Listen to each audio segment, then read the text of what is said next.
Are you my little blondie? Should we make some blondies?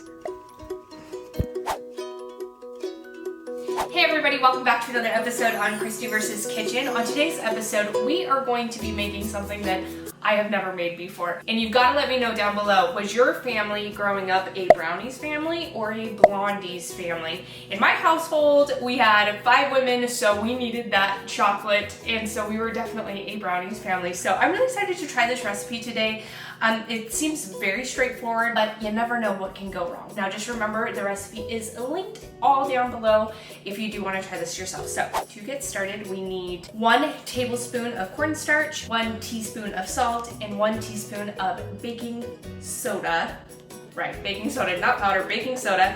And then 300 grams of flour. They did say in the recipe to measure it, so I measured it to the T. So here we go, let's get started. Just gonna do a quick mix of all of that. I've got the oven preheated to 350 degrees. All right, now I'm just gonna set this aside. All right, the next thing we are going to do, I have melted 3/4 cups of unsalted butter, that's important. And I am just going to go ahead and pour this into our sugar, which I've got 1 cup of brown sugar and how many of white sugar? Let's see. Let me make sure I tell you right. 2/3 cup of white sugar. That's what we got right here. So now we're just gonna whisk this together. Now I also come from a family where we made brownies out of the box. So just making this from scratch is just a new concept for me. All right, now that we've got a sugary, slurry mixture, we are now going to add 2 eggs at room temperature, and then some vanilla. And we're just gonna whisk these together.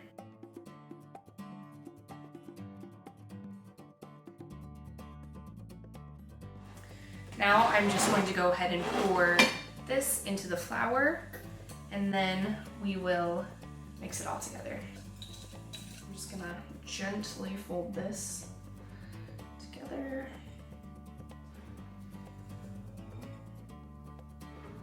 You can definitely use a hand mixture. There's just something there. I feel like I say this every time. There's just something very therapeutic about hand mixing. Get an arm workout. All right, we have formed a really nice piece of, dough. All right, now that we've got this dough ready, what we're going to do is just go ahead and press it into this pan. This pan I think may be too big. I guess we'll see what happens. Now we're gonna just press it down. Oops. Oh, we forgot to add the chocolate chips. Hold up, time out. Pick this back out. We got chocolate chips sitting right here. All right, we got 1 cup of white chocolate chips. I'm sure you guys were like, what are those doing over there? Supposed to mix that into the mixture. And you don't have to use white chocolate chips. You could do butterscotch or nuts.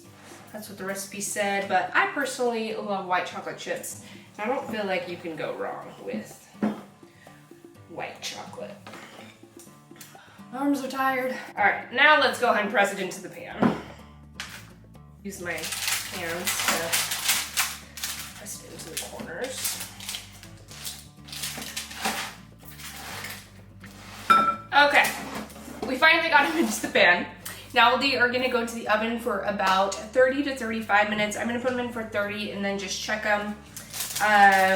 Yeah, here goes nothing.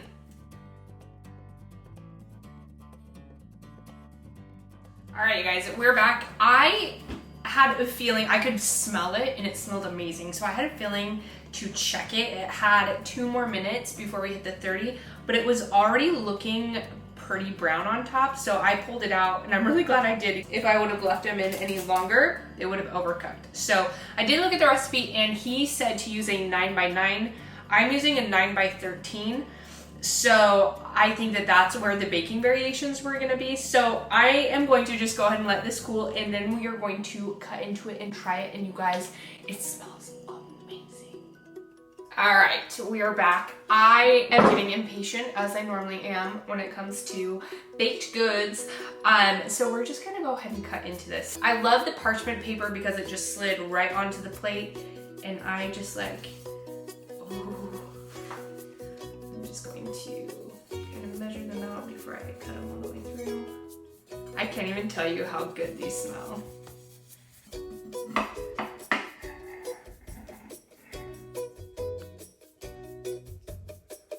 Now there are two types of people in this world. There are people who love the corners and the crunchiness, or there's people who absolutely love just the center and the softness. I personally am a corner crunchy person. Let me know down below, which one are you? It just looks so amazing. So here we go.